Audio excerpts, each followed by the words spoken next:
Shalom, selamat malam Pak. Perkenalkan nama saya Dia Maranatha Siregar dengan NIM 11S24008.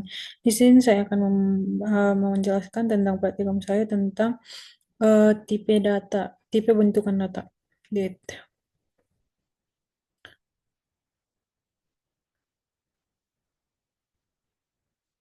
Nah, ini merupakan hasil dari kode saya dengan saya. Di sini saya akan menjelaskan apa sih itu tipe data date. Nah, di sini definisi dari tipe data date adalah tipe data yang didefinisikan untuk mempresentasikan tanggal terdiri dari tiga atribut, yaitu tanggal, bulan, dan tahun. Dengan menggunakan the Riving Cell, maka tipe data ini otomatis dapat ditampilkan dalam bentuk teks. Yang kedua itu eh, selektor. Apa sih itu selektor? Nah, selektor ini adalah fungsi untuk mengambil nilai dari atribut tertentu pada tipe data date. Nah, di mana tipe-tipe tersebut yaitu merupakan fungsi day, month, dan year. Mengambil data day, mengambil data month, dan mengambil data year dari tipe data date masing-masing.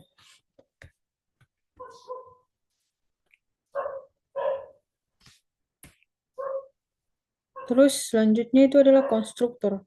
Apa sih ini konstruktor? Nah, konstruktor ini adalah fungsi untuk membuat nilai dari tipe data date. Nah, fungsi makeDate makeDate yang di sini adalah berfungsi untuk membuat sebuah data dengan hari, bulan, dan tahun yang diberikan sebagai parameter. Nah, di sini kita dapat melihat operator. Di sini ada terlihat next day. Nah, next day ini berfungsi untuk menghitung tanggal hari berikutnya dari tanggal yang diberikan. Fungsi ini memperhitungkan pergantian dari hari, bulan, dan tahun dengan aturan kalender seperti jumlah jumlah hari dalam setiap bulan dan aturan tahun kabisat. Nah, logika hari. Logika hari di sini adalah bagian untuk memeriksa apakah dia adalah hari terakhir dalam bulan atau tahun yang memperbarui tanggal sesuai aturan. Misalnya untuk Februari, diperiksa apakah tahun tahun ini adalah kabisat. Jika day 28 dan is kabisat year day, maka hari berikutnya adalah tanggal 29 begitu. Nah, selanjutnya jika misalkan hari saat ini adalah hari terakhir dalam bulan dengan 30 atau 31 hari, maka hari diatur kembali ke tanggal 1. Nah, terus kita membahas logika bulan. Logika bulan itu adalah bagian untuk memperbarui jika hari ini adalah hari terakhir dalam bulan. Misalnya jika day 31 begitu kan. 31 di Desember, bulan diperbarui ke Januari atau bulan pertama di tahun berikutnya. Terus logika tahun. Logika tahun ini adalah jika bulan ini adalah bulan Desember dan hari terakhir misalnya hari biasanya bulan Desember itu adalah eh, 31 hari kan. Terus tahun berikutnya diambil begitu. Terus yesterday. Di sini kita dapat melihat yesterday kan. Inilah logika tadi, logika hari, logika bulan, logika years gitu kan. Terus di sini yesterday. Nah, ini adalah menghitung tanggal hari sebelumnya dari suatu tanggal dengan logika serupa next day, tetapi dalam urutan terbalik begitu. Terus di sini kita bahas tentang logika hari. Logika hari di sini adalah misalnya jika hari ini adalah hari Jumat tanggal 1 begitu kan. Fungsi ini mengatur hari ke tanggal terakhir dari bulan sebelumnya. Begitu. Terus logika bulan di sini adalah jika bulan ini adalah Januari dan hari ini adalah tanggal 1, maka bulan diperbarui ke Desember tahun sebelumnya. Begitu. Terus logika tahun di sini misalnya jika tanggal tanggal sekarang misalnya 1 November atau 1 Januari lah begitu kan. Maka tahun dikurangi 1 gitu. Misalnya sekarang Januari dikurangi Desember begitu dikurangi 1. Terus di sini kita dapat melihat add day, sub day, next month gitu kan. Nah, kita akan membahas satu persatu. Add day di sini berfungsi add day dan sub day ini mungkin di sini berfungsi untuk penambahan dan pengurangan sejumlah n hari dari suatu tanggal dengan menggunakan rekursif, gitu kan. Eh, terus sub day, misalnya sub day ini. Sub day ini adalah misalnya jika n tidak sama dengan nol, yesterday dipanggil secara rekursif hingga n hari dikurangi. Terus selanjutnya next month. Next month di sini adalah sebagai contoh, saya akan memberikan contoh-contohnya saja. Next month di sini, misalnya jika bulan lebih kecil dari Desember, bulan bulan ditambahkan.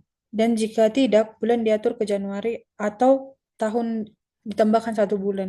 Misalnya, di sini kan dibilang dalam next month ini dikatakan bahwa jika bulan lebih kecil dari Desember, misalnya jika bulan tersebut adalah November, itu dikurangi 1. Terus kalau dia lebih besar, misalnya sekarang Desember, berarti Januari, itu ditambahkan 1. Itu pengurangan dan penambahan. Terus selanjutnya itu next month.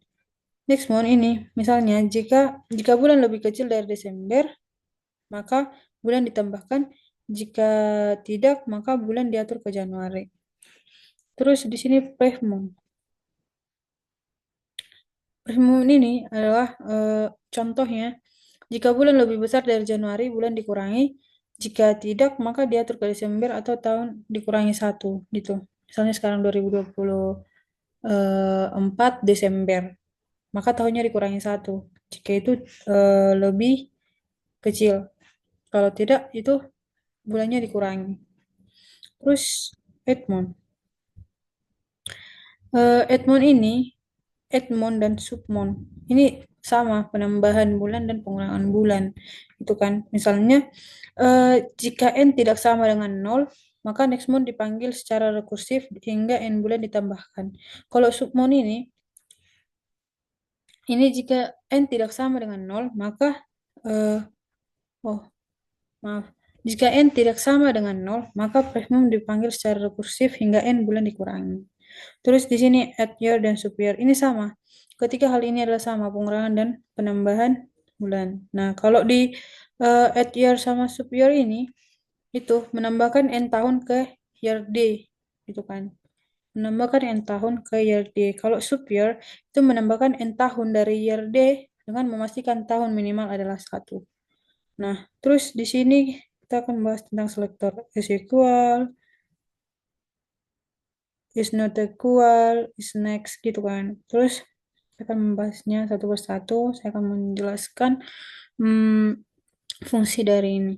Nah, is equal ini berfungsi untuk membandingkan dua tanggal untuk menentukan apakah mereka sama. Kalau is not equal ini membandingkan apakah dua tanggal tidak sama, kebalikannya. Terus di sini ada is next dan is before gitu kan. Kalau is next ini adalah mengecek apakah tanggal D1 adalah hari berikutnya dari D2. Apakah itu memeriksa kepastiannya begitu. Kalau is before ini berfungsi untuk mengecek apakah D1 adalah hari sebelum D2. Tadi kan hari berikutnya dari D2. Ini hari sebelum dari D2. Kalau is before N yang di sini adalah berfungsi untuk mengecek apakah D1 adalah N.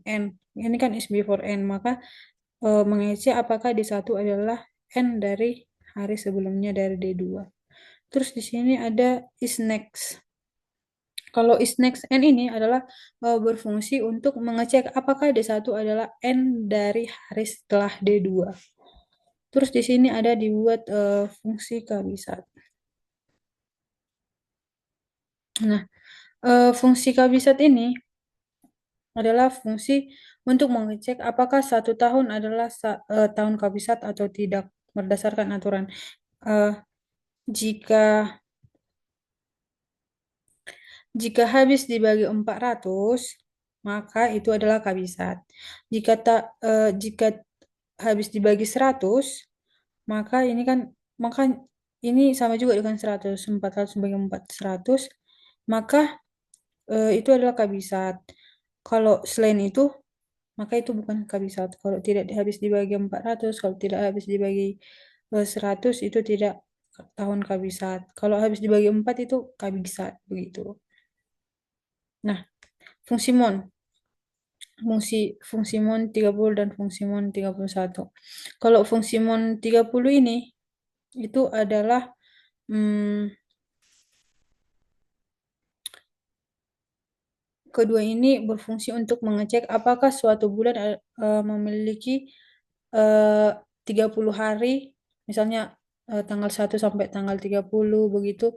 Itu berfungsi untuk mengecek itu saja fungsi yang di sini. Terus eh, mungkin kita tahu di sini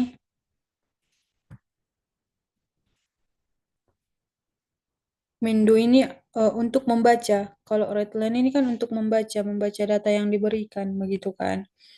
Terus eh, put put ini juga berfungsi untuk membaca juga. Sebentar.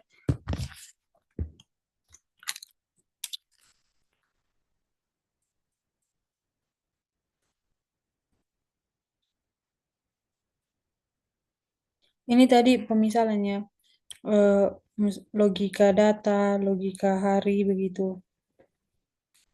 Nah, di sini saya akan menjelaskan tentang mini yang tadi.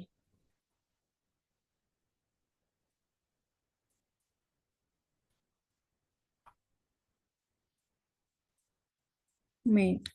Ini untuk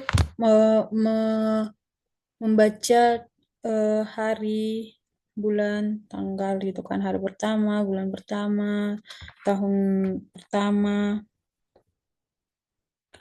Kalau ini juga sama. Ini membuat date, ini membuat